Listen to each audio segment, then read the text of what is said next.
This is the BGD Climbers list for the week ending 6/22/2022.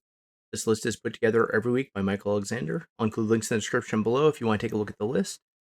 But let's get into it. I think there's a lot of new stuff this week. So actually, let's scroll down here. First one is Massive Darkness 2 Hellscape. So this one is the second Massive Darkness. I played the first one a while ago. I thought it was an okay dungeon crawler. I didn't think it brought anything new to the mix, and that's why I didn't consider backing Massive Darkness 2. This course is from CMON and is, obviously a lot of miniatures, and it looks like it maybe the production's a little bit better. The dice I think are a little bit better quality. They look like the graphics on the cards, I think, look a little bit better. And the minis are, obviously pretty decent quality. I don't think this is getting in the top 100 just because it started out kind of weak already. I just think that the dungeon crawler genre, you have to bring something new to the table if you want to do really well now, especially since Gloomhaven. That's number 10, Massive Darkness 2 Hellscape. Number 9, Next Station London. So I don't think I've heard of this game. It's a blue-orange game.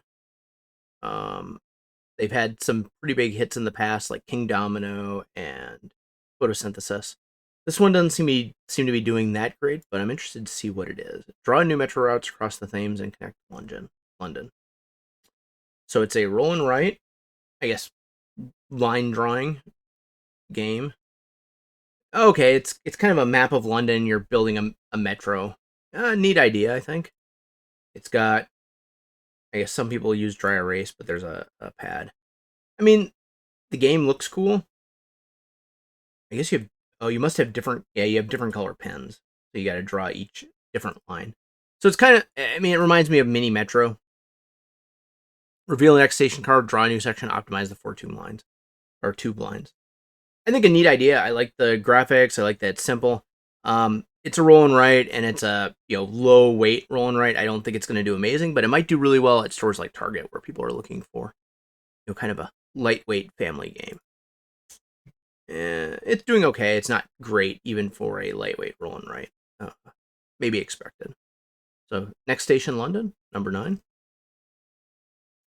Number 8, Sniper Elite, the board game. So this, I think, is based on a computer game or a video game.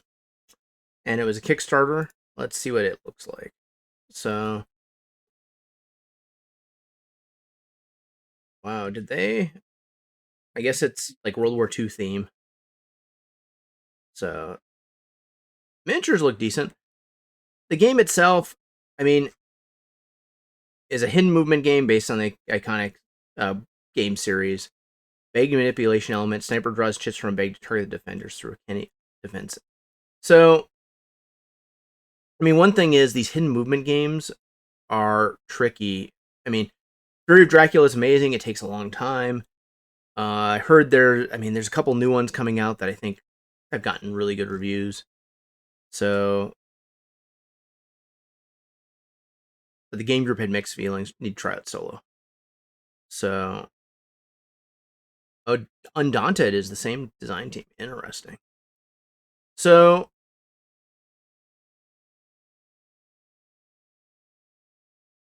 $1v1 or 1v3. Interesting. So I guess it's kind of a 2-player game, or a 1 versus 3 game.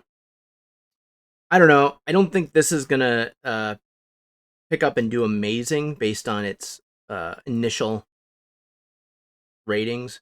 It's kind of been in the 8s and 7s. I don't think it's going to get in the top 100. I do think it sounds like it's probably a solid game. I'm interested to see some reviews for it. So this is number 8, Sniper Elite, the board game. Number 7 is Burn Cycle. So this game is a game that I didn't end up picking up.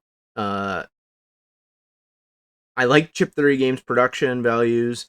I like some of their mechanics. I'm really looking forward to Hoplomachus. I thought Too Many Bones was decent. I thought that, obviously, one of the main criticisms is the rulebook could be better.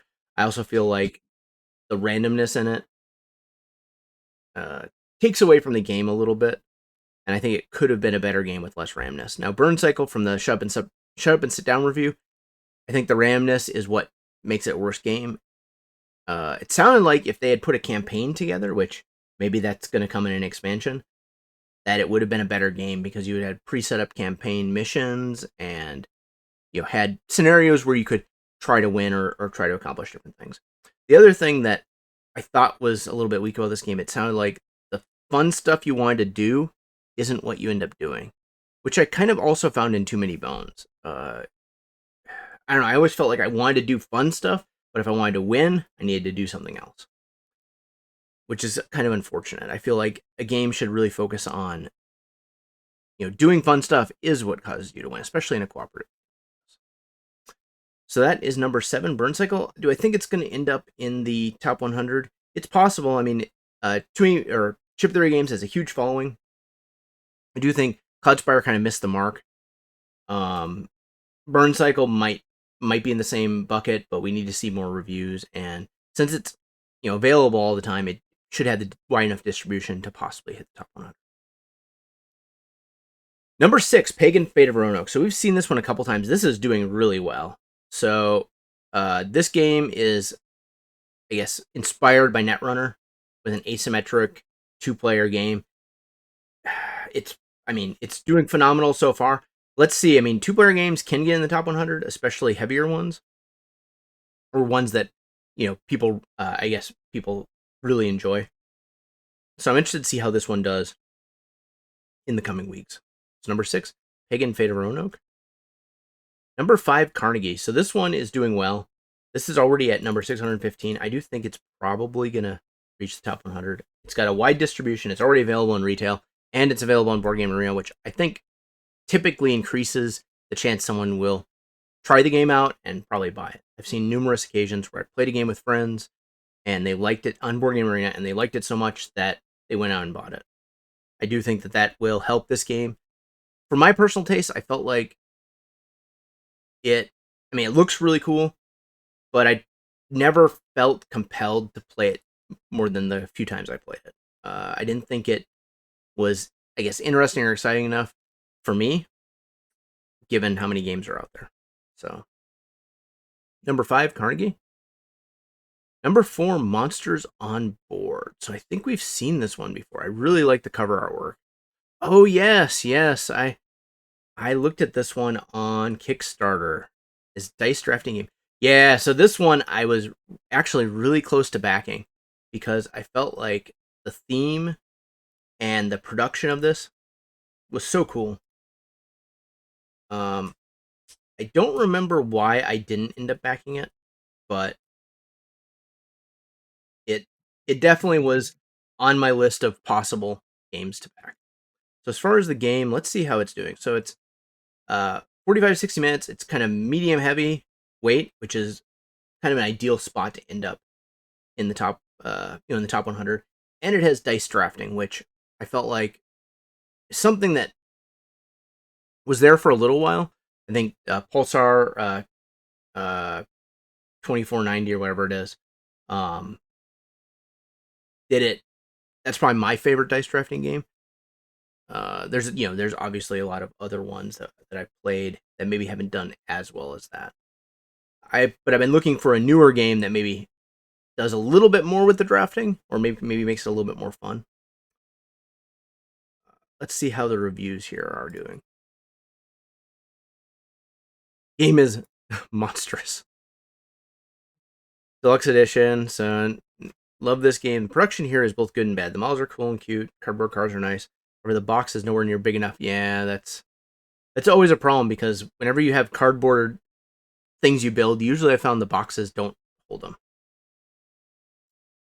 The idea feels like an ambitious but amateur Kickstarter, which is what it is. Interesting. So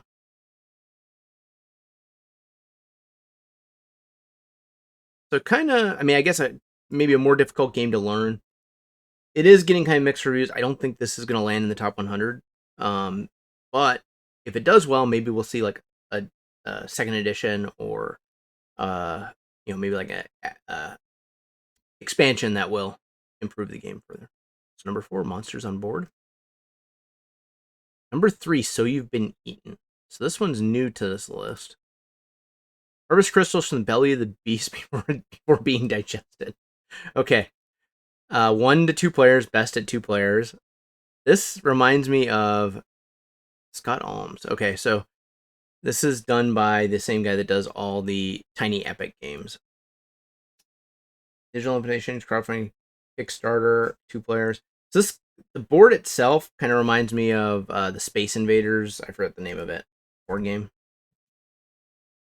Gotta say, I don't think I've ever seen a theme where you get eaten by a monster and you have to like gather crystals before being digested.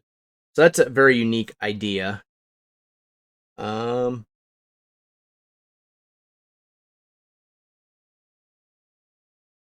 1 player, beast player against robot miner.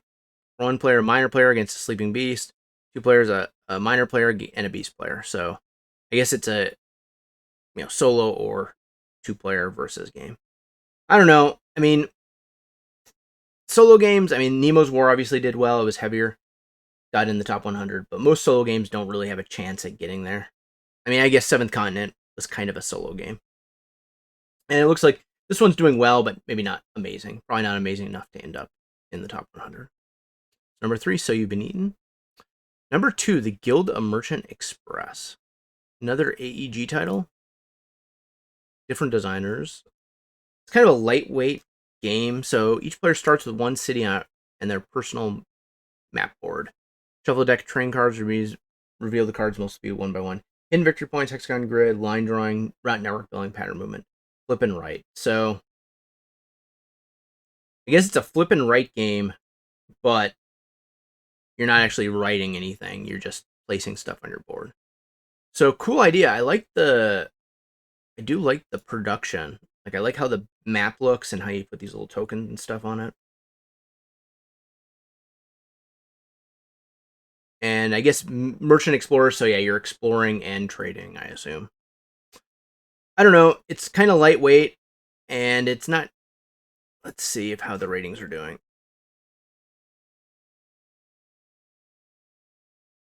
Kingdom Builder. Okay. So kind of like, I guess, similar to Kingdom Builder. Quick gameplay. Treasure cards are super underwhelming. Yeah, maybe.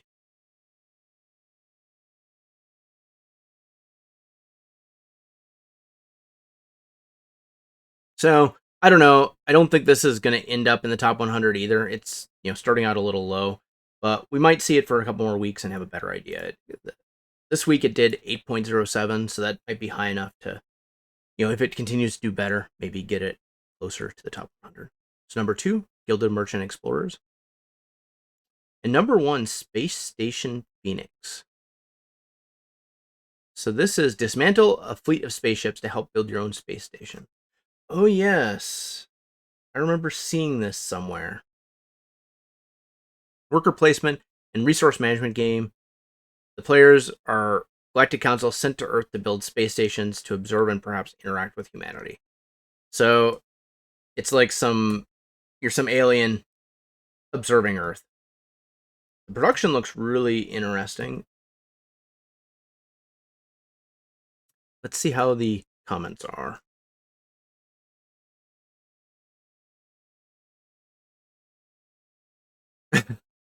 Do you enjoy games where you start off small and slow and end up big and fast? Well, that's not this game. Although there are a variety of hubs and sectors, the actions are only 5 and not particularly exciting ones either.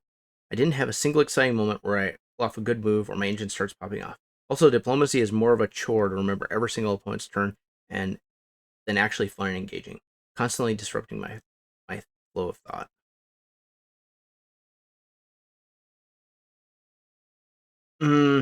Okay.